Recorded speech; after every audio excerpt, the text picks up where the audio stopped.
విజయవాడ ప్రభుత్వ ఆసుపత్రిలో చెవిరెడ్డి హల్చల్. లిక్కర్ కేసులో నన్ను అక్రమంగా అరెస్ట్ చేశారు. నోటీసులు కూడా ఇవ్వకుండా అరెస్ట్ చేశారన్న చెవిరెడ్డి. 3.5 గంటల పాటు చెవిరెడ్డిని ప్రశ్నించిన పోలీసులు.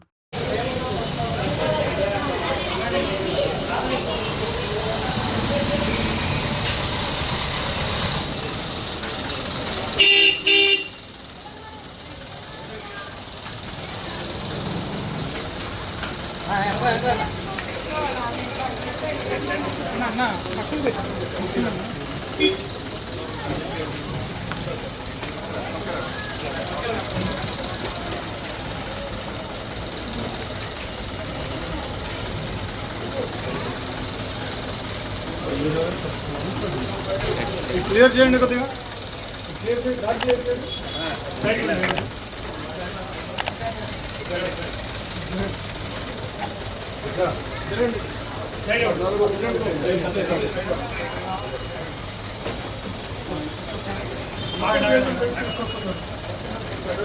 ఎప్పుడు కావాలి ఇప్పుడు అందుబాటులో ఉంటానండి. మీరు ఎప్పుడు రమ్మంటే ఇప్పుడు వస్తానండి. ఛానల్లో చెప్తే ముందు ఉంటానండి. నిన్నటి వరకు నాకు ఒక నోటీస్ ఇవ్వాలి. నిన్న రోజు నేను ఒకదానికి పిలవాలా పిలవాలా నాకు నోటీస్ ఇవ్వాలా. నా మీద ఏ కేసు లేదు.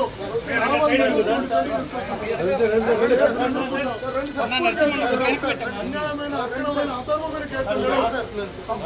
తప్పుడు కేసులు ఎదుర్కోవడానికి సిద్ధంగా ఉన్నాం. ఏ స్థాయి ఎదుర్కొన్నాం. అందుబాటులో ఉంటానన్నప్పుడు మీరు నిజాయితీ ఉంటే నోటీస్ ఇచ్చి పిలిపించాల. ఎఫ్ఐఆర్ కూడా లేదు నా పైన. నిన్న నాకు లుకౌట్ ఎఫ్ఐఆర్ కూడా లేదు. ఇంత దుర్మార్గంగా దాని మీద కొట్టారు. ఈ రోజు కూడా విచారణలో కూడా నా అభిప్రాయాన్ని తీసుకోవాలా. ఈరోజు విచారణలో అభిప్రాయం తీసుకోమంటే ఈరోజు విచారణ అభిప్రాయం తీసుకోమంటే నేను చెప్పినట్టు నువ్వు సంతకం పెట్టమంటారు. వాళ్ళు చెప్పినట్టు సంతకం పెట్టడానికి నేనున్నానా? వాళ్ళు చెప్పినట్టు నేను సంతకం పెట్టాలని చెప్పండి.